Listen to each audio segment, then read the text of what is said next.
Hi ಎಲ್ರಿಗೂ, ನಾನು ನಿಮ್ಮ ಟೆಕ್ಕಿ ಕನ್ನಡತಿ ರಮ್ಯಾ. ಎಲ್ಲರೂ ಹೇಗಿದ್ದೀರಾ? ನಾನು ಚೆನ್ನಾಗಿದ್ದೀನಿ, ಎಲ್ಲರೂ ಚೆನ್ನಾಗಿದ್ದೀರಾ ಅಂತ ಭಾವಿಸ್ತೀನಿ. ನನ್ನ ಈ ಪುಟ್ಟ ಪ್ರಪಂಚಕ್ಕೆ ನಿಮಗೆಲ್ಲರಿಗೂ ಸ್ವಾಗತ, ಸುಸ್ವಾಗತ.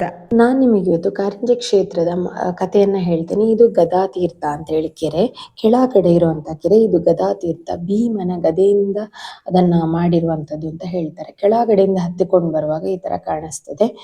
ಕೆಳಗಡೆಯಿಂದ ಪಾರ್ವತಿ ದೇವಸ್ಥಾನಕ್ಕೆ ಕೂಡ ಹತ್ಕೊಂಡು ಬರ್ಬೋದು ಈ ಮೆಟ್ಲುಗಳನ್ನ ಯೂಸ್ ಮಾಡಿಕೊಂಡು. ಹಾಗೆ ನಾವು ಮಧ್ಯಕ್ಕೆ ಕಾರಲ್ಲಿ ಕೂಡ ಹೋಗ್ಬೋದು, ಅಂದ್ರೆ ವಾಹನಗಳಲ್ಲಿ ಕೂಡ ಹೋಗ್ಬೋದು.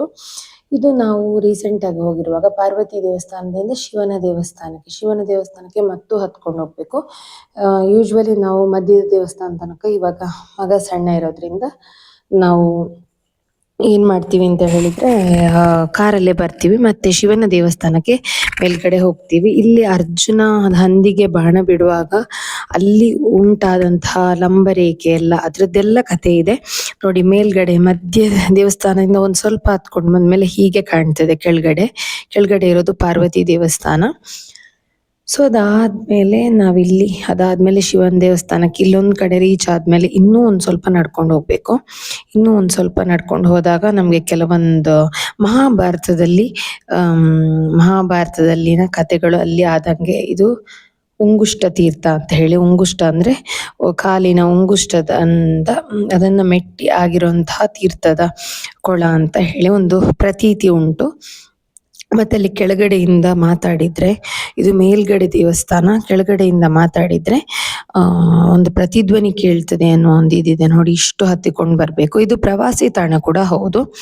ಹಾಗೆ ಉಂಗುಷ್ಟ ತೀರ್ಥ, ಮತ್ತೆ ಮೊಣಗಂಟು ತೀರ್ಥ, ಮೊಣಕಾಲು ತೀರ್ಥ ಅಂತೆಲ್ಲ ಇದೆ. ಉಂಗುಷ್ಟ ತೀರ್ಥದ ಹತ್ರ ನಮ್ಗೆ ಹೀಗೆ ನೋಡ್ಬೋದು. ಈಗ ಮೊಣಗಂಟು ತೀರ್ಥ, ಮೊಣಕಾಲು ತೀರ್ಥ ಅಂತ ಹೇಳಿ, ಜಾನು ತೀರ್ಥ ಅಂತ ಹೇಳ್ತೀವಿ, ಜಾನು ಅಂತ ಹೇಳ್ತೀವಿ ಮೊಣಕಾಲಿಗೆ. ಜಾನು ತೀರ್ಥ ಇದರ ಒಳಗಡೆ ಅರ್ಚಕರು ಮಾತ್ರ ಹೋಗುವಂಥದ್ದು. ಯಾಕಂತ ಹೇಳಿದ್ರೆ ಅವರಲ್ಲಿ ಸ್ನಾನ ಎಲ್ಲ ಮುಗಿಸಿ ತೀರ್ಥ ಇಲ್ಲಿಂದ ತಗೊಂಡು ಹೋಗ್ತಾರೆ ನೋಡಿ. ಅಲ್ಲಿ ಹಗ್ಗ ಎಲ್ಲ ಇದೆ. ಶುಚಿತ್ವವನ್ನು ಕೂಡ ಕಾಪಾಡ್ಕೊಂಡಿದ್ದಾರೆ. ಕಾರಿಂಜೇಶ್ವರ ದೇವಸ್ಥಾನ ಇದು ಬಂಟ್ವಾಳ ತಾಲೂಕಿನಲ್ಲಿರುವಂಥದ್ದು. ಸೊ ನೋಡಿ, ಈ ತರ ಇದೆ. ಒಂದು ಕೊಡ, 2-3 ಕೊಡ ಎಲ್ಲ ಇಟ್ಕೊಂಡಿದ್ದಾರೆ ಅಲ್ಲಿ. ಸೊ ಹೀಗೆ ಇದು ಜಾನು ತೀರ್ಥ ಅಂತ ಹೇಳಿ. ಕೆಳಗಡೆ ಇರುವಂತದ್ದು ನಾನು ಆಗ ತೋರಿಸಿದ್ದು ಗದಾ ತೀರ್ಥ ಅಂತ ಹೇಳಿ. ಸೊ ಇವಾಗ ನೋಡಿ, ಇಲ್ಲಿ ಗಾಳಿಗೆ ಏನೋ ಒಂದು ಪ್ಲಾಸ್ಟಿಕ್ ಬಂದು ಬಿದ್ದಿರ್ಬೇಕಿಲ್ಲ ಅಂದ್ರೆ ತುಂಬಾನೇ ನೀಟಾಗಿ ಇಲ್ಲಿ ಉಂಗುಷ್ಟ ತೀರ್ಥ ಇಲ್ಲಿದೆ.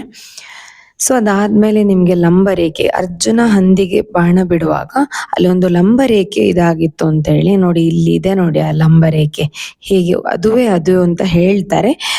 ಎಷ್ಟು ಕತೆ, ಈ ಪ್ರತೀತಿಗಳು ಎಷ್ಟು ನಮ್ಗೆ ಕತೆಗಳು ಹೇಳ್ತವೆ. ಯಾರು ಆ ಸಮಯದಲ್ಲಿ ಇರ್ಲಿಲ್ಲ, ನಮ್ಗೆ ಗೊತ್ತಿಲ್ಲ. ಇದು ಲಂಬರೇಖೆ ಅಂತ ಹೇಳ್ತಾರೆ. ಸೊ ನೋಡಿ, ಇಲ್ಲಿ ಇಷ್ಟು ಹತ್ಕೊಂಡು ಹೋಗ್ಬೇಕು. ಸೊ ಹೀಗಿದೆ ಇಲ್ಲಿನ ಕತೆ.